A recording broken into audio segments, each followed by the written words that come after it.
दोस्तों, जरा एक पल के लिए सोचिए। आप रात के आसमान को देख रहे हैं। आपके सामने करोड़ों तारों से बनी एक विशाल गैलेक्सी घूम रही है।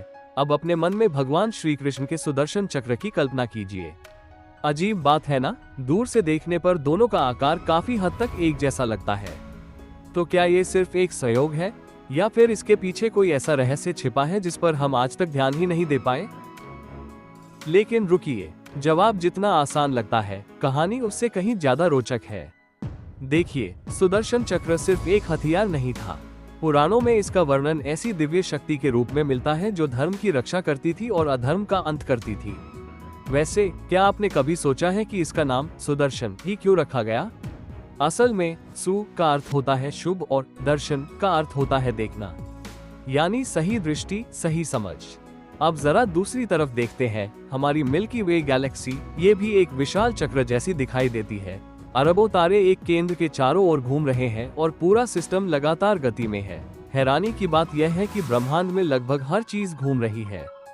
पृथ्वी घूम रही है, चंद्रमा घूम रहा है, सूर्य भी घूम रहा है, यहाँ तक कि पूरी गैलेक्सी भी घूम रही है। अब यहाँ एक दिलचस्प सवाल उठता है, क्या हमारे ऋषियों ने प्रकृति और ब्रह्मांड को देखकर कुछ ऐसे प्रतीक बनाए थे जो आज भी हमें सोचने पर मजबूर कर देते हैं? ध्यान दीजिए, मैं यह नहीं कह रहा कि सुदर्शन चक्र वास्तव में गैलेक्सी था। ऐसा कोई वैज्ञानिक प्रमाण मौजूद नहीं है, लेकिन दोनों के बीच की समानता लोगों की जिज्ञासा जरूर बढ़ा देती है और यहीं से कहानी और भी रोचक हो जाती है। महाभारत में सुदर्शन चक्र को इतनी तेज गति से घूमने वाला बताया गया है कि उसके सामने बड़े बड़े योद्धा भी असहाय हो जाते थे। अब सोचिए, आज विज्ञान हमें बताता है कि ब्रह्मांड में ऊर्जा, गति और घूर्णन हर जगह मौजूद है।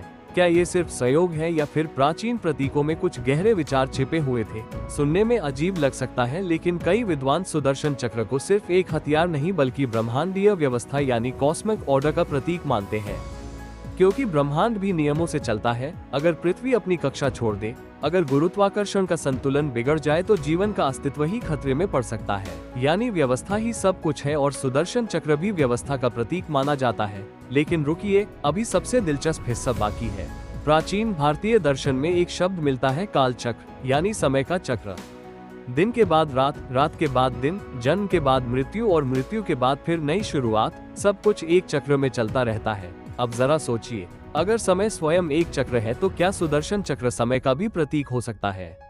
कई विद्वान ऐसा मानते हैं। शायद यही कारण है कि सुदर्शन चक्र को केवल शक्ति का नहीं बल्कि समय और संतुलन का भी प्रतीक माना गया। और मजेदार बात यह है कि आधुनिक विज्ञान भी हमें बताता है कि ब्रह्मांड लगातार बदल रहा है। तारे जन्म लेते हैं, तारे समाप्त हो जाते हैं, नई आकाशगंगाएं बनती हैं, पुरानी बदलती रहती है। यानी परिवर्तन ही ब्रह्मांड का नियम है और शायद यही संदेश हमारे प्राचीन प्रतीकों में भी छिपा हो। अब मैं आपसे एक सवाल पूछना चाहता हूँ, जब आप गैलेक्सी की तस्वीर देखते हैं और फिर सुदर्शन चक्र की कल्पना करते हैं तो आपको क्या लगता है? क्या ये सिर्फ एक संयोग है या इसके पीछे कोई गहरा दार्शनिक अर्थ छिपा हो सकता है? अपनी राय जरूर बताइए।